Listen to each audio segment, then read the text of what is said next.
I want to give you just a brief report about the Community Foundation of Ohio's Electric Cooperatives. All right, so I want to take you back a minute.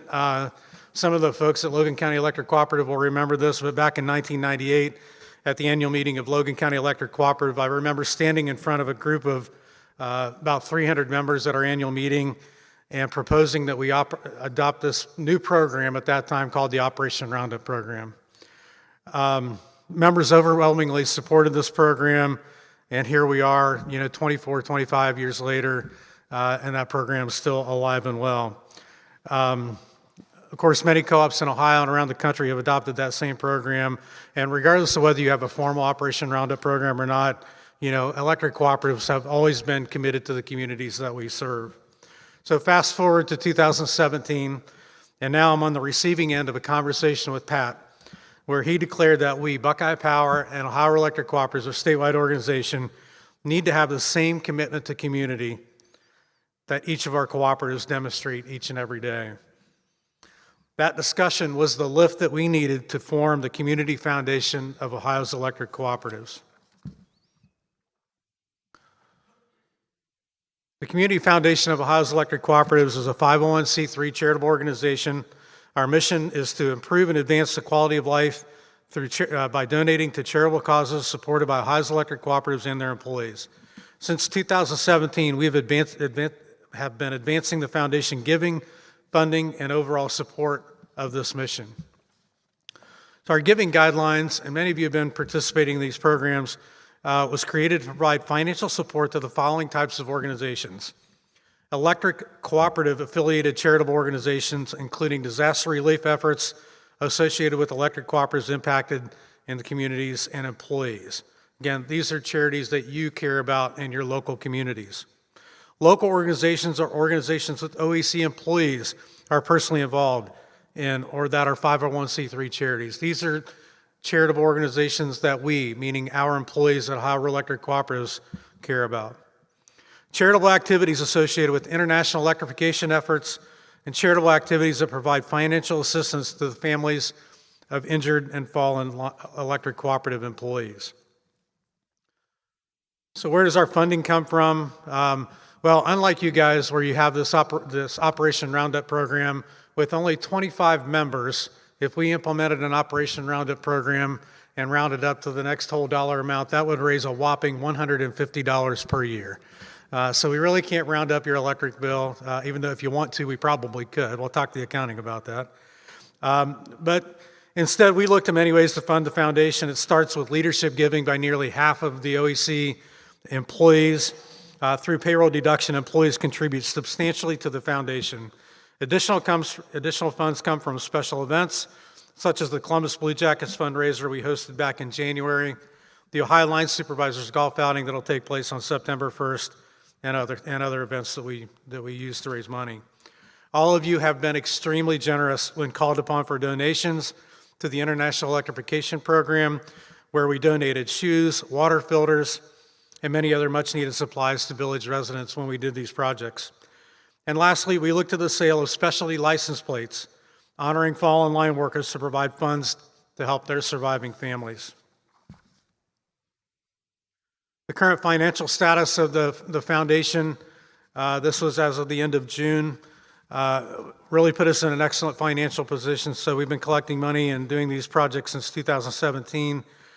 We have about $40,000 currently in our unrestricted fund. We also maintain two restricted asset accounts, or restricted funds. One is for Project Ohio, one is for fallen linemen. So in each of these cases, funds are restricted and only allowed to be used for their intended purposes. So if you donate money to Project Ohio, or you donate money to the Fallen Lineman Organization, or you buy a specialty license plate, those monies can only be used for those intended purposes. Since 2017, the foundation has been able to support more than 30 charitable organizations who serve thousands of people in Ohio, around the country, and around the world. How this money gets spent is determined by the board of the foundation, which is essentially the senior staff at OEC. However, we have an employee committee, an employee advisory committee that receives and reviews all of the donation requests that come from your cooperatives as well as come from our employees. Once they're reviewed, scrutinized, decided upon. That committee then recommends the board for approval or not. The advisory committee and the board each meet 3 times a year to review and approve donation requests. And we have done donations kind of out of cycle, especially when our fellow cooperatives maybe in Tennessee or around the country are impacted by severe weather events. So the foundation, as I mentioned, we support charities that you care about. The foundation has supported causes, things like the 4-H Foundation in Union County, pictured here. We have provided financial relief for the victims of natural disasters in Kentucky and Tennessee. We have supported cancer research, food pantries, animal adoption, and many more things. These donation requests come from your cooperative staff, and as I mentioned, are reviewed by that group of people that care equally about the communities that we serve and that you serve. And while we discontinued our primary sponsorship of the Dolly Parton Imagination Library, we continue to support the program through grants matched with your local cooperative in your local service areas. If your cooperative provides a financial contribution to your local Dolly Parton Imagination Library, the OEC Foundation will match that amount up to $500 per year. The Foundation Advisory Committee and Board feel that since you help us raise the money, that we support these charities that you care about. We support charities that we care about. So the foundation also supports things that we, and I mentioned earlier, by we, I mean our employees. So pictured here, you see Maureen Knight, who works on our accounting department. She asked the foundation to support this charitable organization called the Common Ground Free Store, where she volunteers her time. Each application cycle, our employees nominate worthwhile charities that they are involved with. Lastly, I mentioned the foundation holds funds in restricted accounts to support families of fallen line workers. In an ideal world, we would never use a dime of this money, but we know the reality is much different. The foundation provided financial support in 2 ways this past year. First, we presented a $13,000 check to the Scioto County Career Technical Center to support the Blake Rogers Scholarship Fund. As you all painfully recall, Blake lost his life in December last year while working for Buckeye Electric Cooperative. Blake was a student at this Career Tech Center in the line mechanic program, and this donation amount will help 1 or more students go through this pre-apprenticeship program in the years to come. In addition to this, the foundation provided a $2,500 donation to the Cooperative Family Fund, an initiative started by NRECA President Tony Anderson that will see children of fallen cooperative employees receive financial support when they turn 18 years old. We continue to seek ways to honor the families of fallen line workers, which leads me to my final message to all of you. So what's next for the foundation?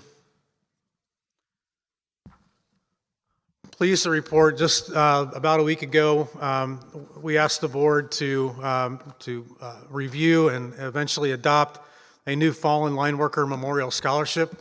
These funds will come from the restricted account that we collect from the license plate money. Basically